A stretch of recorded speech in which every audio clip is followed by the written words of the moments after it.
Good morning all of you. Today we are going to learn our practical number 18 dialogue repetition after listening. तर बघा हे आपलं सर्वात शेवटचं प्रॅक्टिकल आहे. म्हणजे मी तुम्हाला सांगितलं त्या पद्धतीने टोटल आपल्याला 18 प्रॅक्टिकल्स सांगितलेले आहेत, पण त्यापैकी आपण फक्त 12च आपल्याला कंपल्सरी आहेत. त्यामुळे आपण आदलेमधले स्किप करून टोटल 12 प्रॅक्टिकल घेतलेले आहेत आणि हे आपले लास्टचं 12वं म्हणजेच practical number 18 dialogue repetition after listening. तर बघा फर्स्ट प्रॅक्टिकल सिग्निफिकन्स. ज्या पद्धतीनं मी तुम्हाला प्रत्येक प्रॅक्टिकलमध्ये सांगितले की प्रॅक्टिकल सिग्निफिकन्स म्हणजे नेमकं काय, किंवा अशा प्रकारच्या प्रॅक्टिकल सिग्निफिकन्समधून आपण नेमकं काय शिकतो. तर प्रॅक्टिकल झाल्यानंतर आपल्याला यातून काय मिळणार आहे किंवा नेमका काय निष्कर्ष निघणार आहे हे आपण याच्यातून शिकणार आहे. बघा, तर listening is an active and natural process of learning any foreign language.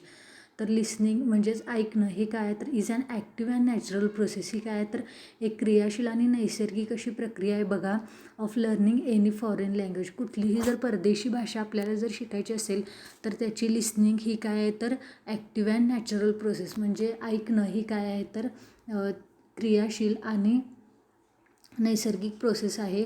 The practice of listening is essential to improve pronunciation and to adopt English accent. तर बघा, ऐकण्याची प्रॅक्टिस असणं हे खूप गरजेचं आहे. ऐकणं म्हणजे काय, तर बघा काय काय लोकांना सवय असते की आपणच बोलत राहायचं, दुसरा काय बोलतो किंवा समोरचा व्यक्ती काय बोलतो हे ऐकण्याची मानसिक वृत्ती नसते त्या लोकांमध्ये. तर असं न होता ज्यावेळी आपल्याला एखादी फॉरेन लँग्वेज शिकायची असते त्यावेळी the practice of listening is essential म्हणजे ऐकण्याची सवय असणं हे खूप काय आहे, तर गरजेचं आहे. बघा, to improve pronunciation and to adopt English accent. तर तुमचं जे काय प्रनाऊन्सिएशन असणार आहे ते सुधारण्यासाठी आणि ॲडॅप्ट म्हणजे काय, तर एखादी भाषा अवगत करण्यासाठी किंवा आपण म्हणूयात की दत्तक घेण्यासाठी म्हणजे इंग्लिश ॲक्सेंट जो असतो तो येण्यासाठी आपल्याला पूर्णपणे समजून घेण्यासाठी आपल्याला काय असणं, तर ऐकण्याची प्रॅक्टिस असणं हे खूप गरजेचं आहे. बघा, in addition the listening skills help to improve efficiency and productivity at workplace.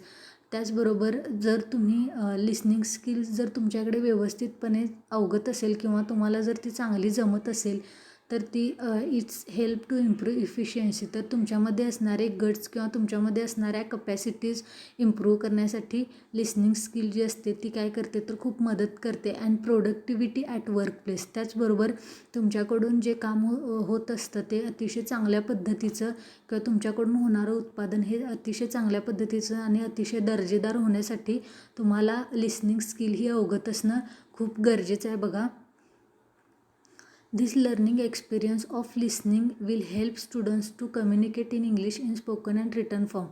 आणि त्यामुळेच ज्यावेळी तुमच्याकडं ही लिसनिंग स्किल ही अतिशय चांगल्या पद्धतीची तुम्हाला अवगत असेल किंवा तुम्हाला ऐकण्याची चांगल्या पद्धतीनं सवय असेल तर दिस लर्निंग एक्सपिरियन्स, तर अशा प्रकारचा जो लर्निंग एक्सपिरियन्स असणार आहे तो काय करणार आहे, तर विद्यार्थ्यांमध्ये इंग्रजीमध्ये कम्युनिकेट करायला म्हणजेच बोलायला आणि लिहायला शिकण्यासाठी खूप मदतशीर असा ठरणार आहे. बघा, तर बघा या प्रॅक्टिकल सिग्निफिकन्समधून तुमच्या एक गोष्ट लक्षात आली असेल की हे जे पूर्ण प्रॅक्टिकल आहे ते कशावरती आधारलेलं आहे, तर ओन्ली ऑन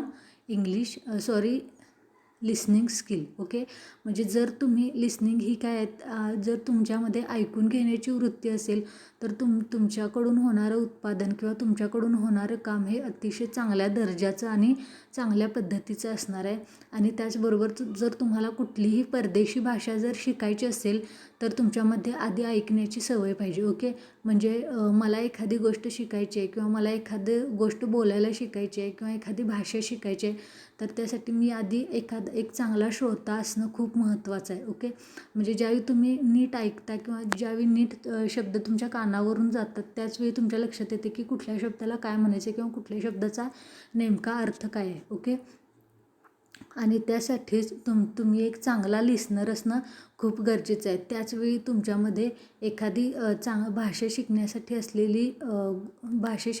असलेली इच्छा किंवा तुमचं काम करण्याची असलेली जिद्द तुम्ही काय करू शकता, तर पूर्ण करू शकता.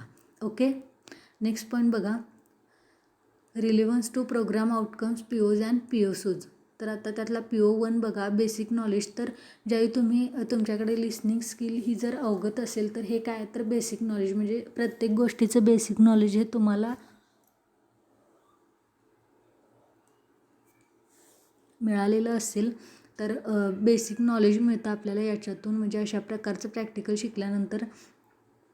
त्याचबरोबर बघा PO8 इंडिव्हिज्युअल अँड टीमवर्क, म्हणजे तुमच्यामध्ये इंडिव्हिज्युअल काम करण्याची आणि टीमवर्कने काम करण्याची काय होते तर तुम्हाला सवय लागून जाते.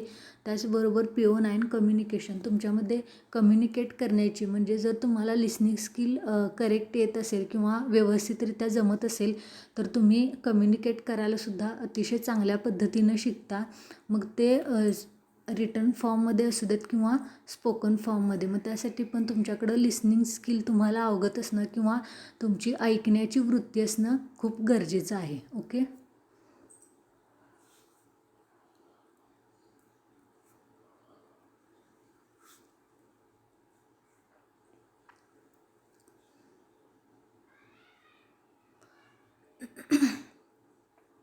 त्यानंतर बघा point number 3, relevant course outcomes. तर अशा प्रकारच्या प्रॅक्टिकल्समधून आपल्याला कोर्स आउटकम म्हणजेच COज कुठले कुठले मिळत असतात बघा.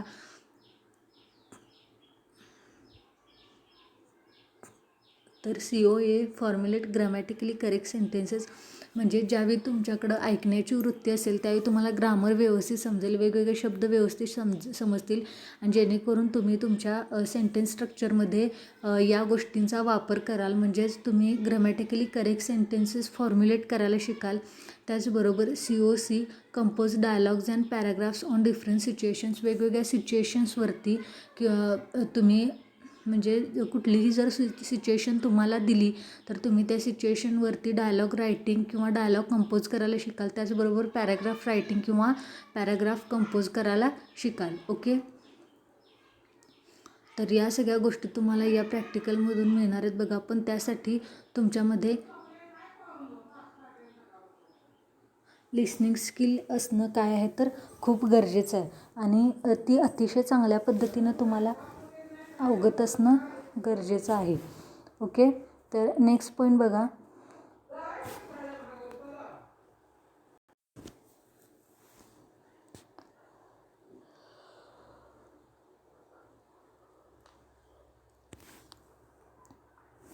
तर बघा नेक्स्ट पॉईंट बघा, प्रॅक्टिकल लर्निंग आउटकम. तर अशा पद्धतीच्या प्रॅक्टिकल्समधून तुम्हाला लर्निंग आउटकम कुठला मिळतो तर repeat dialogues on language lab software after listening to them.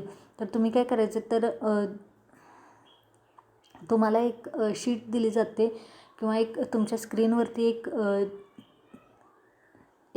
Paper type exam paper type paper असतो, त्याच्यावरती सेंटेन्सेस दिले जातात आणि ते तुम्हाला आधी ऐकवले जातात हेडफोनद्वारे. ओके. आणि तुम्ही परत ते क्लोज करून तुम्ही काय करायचं तर तुम्ही ते ऐकल्यानंतर सेम त्या ॲक्सेंटमध्ये तुम्ही काय करायचे तर तुमचे जे डायलॉग्स असतील ते रिपीट करायचे, म्हणजे ते बोलायचे. ओके.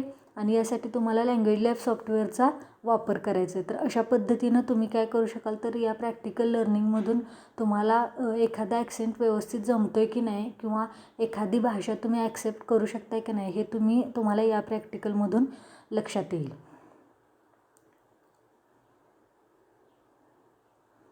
त्यानंतर बघा नेक्स्ट पॉईंट, प्रॅक्टिकल स्किल्स. तर अशा प्रकारचं प्रॅक्टिकल शिकल्यानंतर तुम्हाला कुठल्या कुठल्या प्रकारच्या स्किल्स प्राप्त होतात बघा.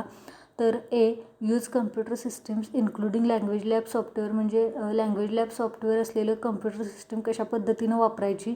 किंवा develop listening speaking and reading skills, तर ज्या पद्धतीनं आपल्या इंग्रजीच्या 4 स्किल्स आहेत LSRW, listening speaking writing reading and writing. तर या स्किल्स या 4 स्किल्स काय होतात तर तुम्हाला समजतात किंवा तुमच्यामध्ये त्या 4 स्किल्सचा काय होतं तर 4 स्किल्सचा या LSRW या 4 स्किल्सचा काय होतं तर डेव्हलपमेंट झालेली किंवा विकास झालेला तुमच्यामध्ये तुम्हाला दिसून येईल. Okay.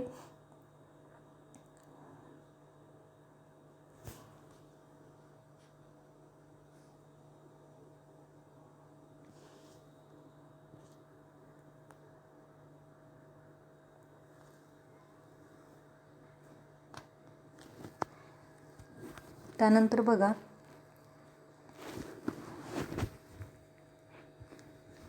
Next point, relevant affective domain related outcomes. तर अशा प्रकारच्या प्रॅक्टिकलमधून तुम्हाला relevant affective domain related outcomes म्हणजे जो कोर्स आउटकम आहे किंवा लर्निंग आउटकम आहे किंवा प्रोग्राम आउटकम आहे, तर त्याच्यातून तुम्हाला कुठला रिलेटेड आउटकम्स मिळते बघा. तर first one is demonstrate self learning, म्हणजे तुमच्यामध्ये स्वतः शिकण्याची एक उर्मी तयार होते, त्याचबरोबर तुम्ही तसंच डेमॉन्स्ट्रेट करायला लागता. Second one is develop concentration in listening. त्याचबरोबर तुमचं जे काही सगळ्यात महत्त्वाचं म्हणजे या प्रॅक्टिकलमध्ये असलेली गोष्ट कुठली तर लिसनिंग. ओके, जर तुमचं लिसनिंग व्यवस्थित असेल तर तुम्हाला कुठल्याही प्रकारची फॉरेन लँग्वेज ही लगेच ॲक्वायर करता येईल. तर डेव्हलप कॉन्सन्ट्रेशन इन लिसनिंग, तर ऐकण्याच्या वृत्तीवरती काय करणं, कॉन्सन्ट्रेशन करणं किंवा मन एकाग्र करणं आणि लिसनिंग ही स्किल काय करणं, तर सगळ्यात आधी ॲक्वायर करून घेणं. त्याचबरोबर थर्ड पॉईंट आहे बघा, follow safety practices while handling language lab equipments. तर लँग्वेज लॅबमध्ये प्रॅक्टिकल करत असताना वेगवेगळ्या प्रकारचे जे काही वेगवेगळे जे काही इक्विपमेंट्स असतील ते चांगल्या पद्धतीनं हाताळणं किंवा त्यांना ज्या काय सेफ्टी असतील त्या व्यवस्थित फॉलो करणं हे सुद्धा काय आहे तर या प्रॅक्टिकलमध्ये खूप गरजेचं आहे बघा.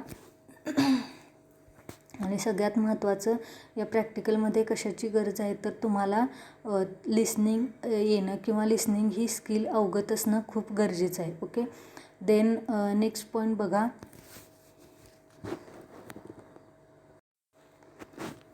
तर अशा पद्धतीनं आपला जो लास्टचा पॉईंट आहे तो बघा, मिनिमम थेरोटिकल बॅकग्राऊंड, म्हणजे एखादं प्रॅक्टिकल करण्याआधी आपल्याला कुठली थेरी माहिती असणं किंवा कुठल्या थेरीच्या आधारावरती हे प्रॅक्टिकल उभारलेलं आहे हे माहिती असणं खूप गरजेचं आहे. आणि त्यासाठीच यामध्ये बघा, basic knowledge of terms like intonation, pitch, tone and accent is required. तर बघा, बेसिक नॉलेज ऑफ टर्म्स म्हणजे वेगवेगळ्या ज्या संज्ञा आहेत ऐकण्यासाठी असणाऱ्या किंवा बोलण्यासाठी असणाऱ्या त्या संज्ञांची माहिती असणे तुम्हाला गरजेचं आहे. मग त्या कुठल्या बघा, इंटोनेशन असेल किंवा पिच असेल, टोन असेल म्हणजे बोलण्यातील चढ उतार असेल किंवा बोलण्यातील लय ताल असेल. त्याचबरोबर ॲक्सेंट, एखादा शब्द कशा पद्धतीनं प्रनाऊन्स केला जातो हे माहिती असणं गरजेचं आहे. तो शब्द उच्चारत असताना कुठं पॉज घ्यायचा किंवा कुठं हाय लो किंवा हाय पिच घ्यायचा, कुठं लो पिच घ्यायचा हे माहिती असणं किंवा याचं ज्ञान असणं तुम्हाला खूप गरजेचं आहे बघा. त्याचबरोबर understand the instructions and feedback shown in language lab software.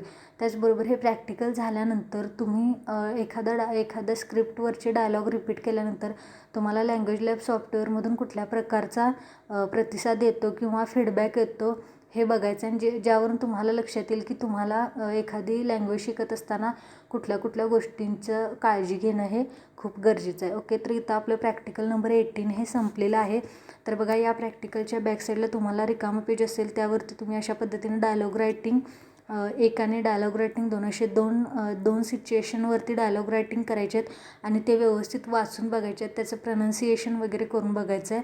Okay, तर याची तुम्हाला म्हणजे या मॅन्युअलमध्ये तुम्हाला जे एक पेज दिलेलं असतं कोरे, त्याच्या दोन्ही बाजूला एका म्हणजे फ्रंट साईडला एक डायलॉग सिच्युएशन लिहायचे आणि बॅक साईडला एक डायलॉग सिच्युएशन, अशी दोन सिच्युएशनवरती डायलॉग रायटिंग करायचं आहे बघा. ओके, तर आय होप हे प्रॅक्टिकल तुम्हाला व्यवस्थित समजलं असेल. तरी कुणाला काय प्रॉब्लेम असेल तर you can contact me. Okay, thank you.